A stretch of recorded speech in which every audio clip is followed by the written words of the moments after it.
everyone, welcome to your daily news update. Quick, clear, and straight to the point.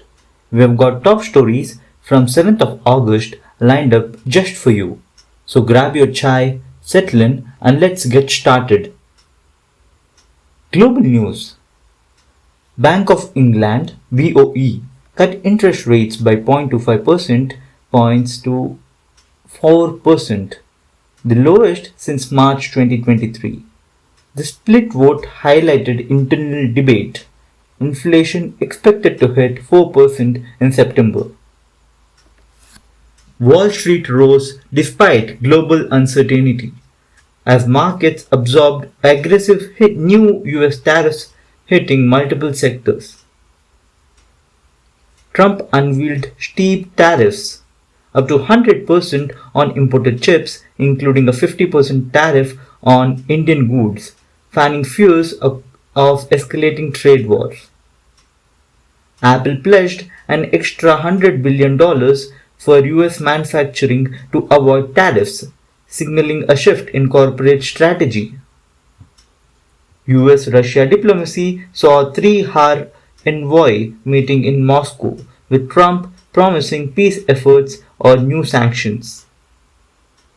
Toyota warned of a $9.5 billion hit from tariffs, highlighting vulnerability of multinational automakers.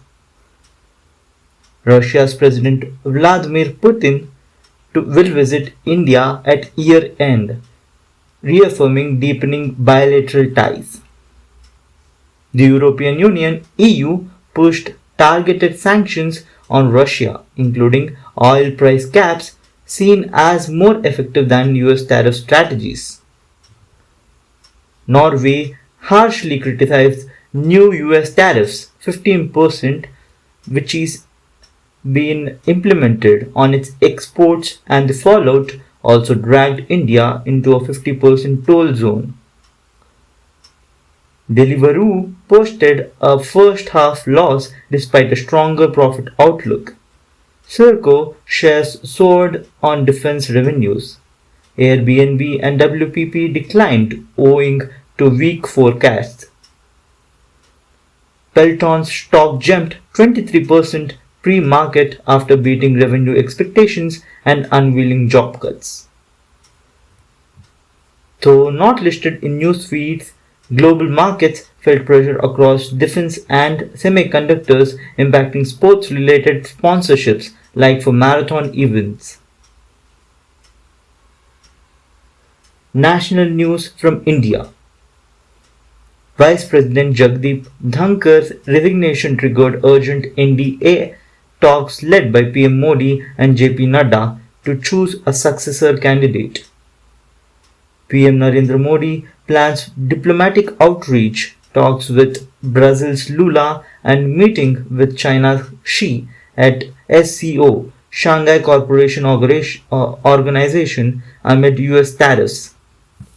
India's exports to the US now face a 50% tariff, doubling previous levies and alarming commerce sectors.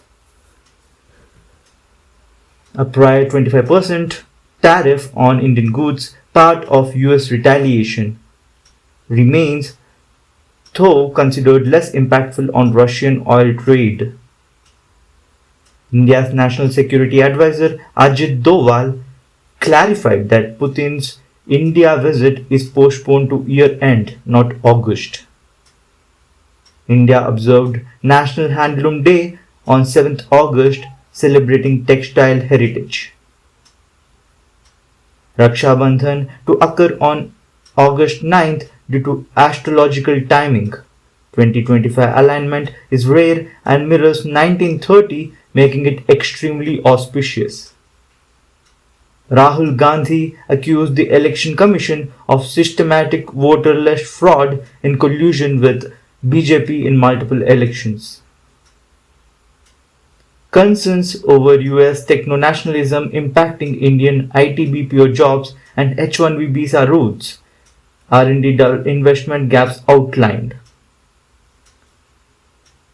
RRB technician recruitment 2025 applications closed today, filling 6,238 posts across Indian Railways technicians vacancies. India's strategic pivot in global forums underlines strengthening BRICS ties as US trade pressure mounts. The US doubling tariffs forced India to defend farmers and resist policy compromise. State level news from Telangana. Telangana to replace 25,000 kilometers of overhead power lines with underground cables across the urban core, budgeting 13,500 crore Indian rupees to reduce outages and theft. A proposal seeks central aid for two industrial parks in Madhira, Yendapalli and Remedicherla, and 119 MSME parks, boosting jobs under Srinidhi for SC and women-led units. Telangana Real Estate Regulatory Authority TG-RERA fined two developers 7.56 lakh and 21 lakh respectively for construction and documentation violations. High Court directed inquiry into illegal constructions at Jubilee Hills, Nandargiri Hills, ensuring urban compliance. Telangana Fire Department proposed third-party safety audits in industrial zones following a Sigachi blast, defining enhanced safety protocols. Reliance Consumer Products gained exclusive beverage supply rights across Hyderabad Metro, strengthening urban brand presence. Telangana to construct 10 new market yards across districts, example Khammam and Nalgonda, mainly to empower farmers with better infrastructure and prices. MLA Komatreddy Venkat Rajgopal urged CM Revant Reddy to fill vacant cabinet positions and focus on development, challenging internal party discipline. Regional news from Hyderabad. A powerful thunderstorm dumped over 100 mm rain in parts of Hyderabad, Amirpet, Panjagutta, Gachibowli, and more, paralyzing traffic and flooding roads. The Indian Meteorological Department issued an orange alert. DRF, Disaster Response Force, and Hydra, Hyderabad Disaster Response and Asset Protection Agency, stepped up efforts to manage the chaos. A floodgate at Himayat Sagar Reservoir was opened by Hyderabad Metropolitan Water Supply and Sewerage Board HMWSSB to manage rising water levels. Gold rates surged in Hyderabad. 10 gram of 22 karat gold jumped 200 rupees up to 94,000 rupees, and 24 karat is now at 1,02,550 rupees, wherein the jump has been up to 220 rupees overall. And for silver, the current rate stands at 1,27,000 Indian rupees per kg. Lakes in Toli Choki reflected the nocturnal flood conditions, visibly swelled and dramatized by monsoon scenes. GHMC, a stormwater master plan, is drafted for Telangana's urban region to prevent future flooding as a part of the post-monsoon preparedness. And that's a wrap on today's headlines. If you like the updates, don't forget to like, share and subscribe. It really helps us to keep the news coming your way. Thank you for tuning in, and do let us know if you have any stories that you would like to hear in the form of an audiobook.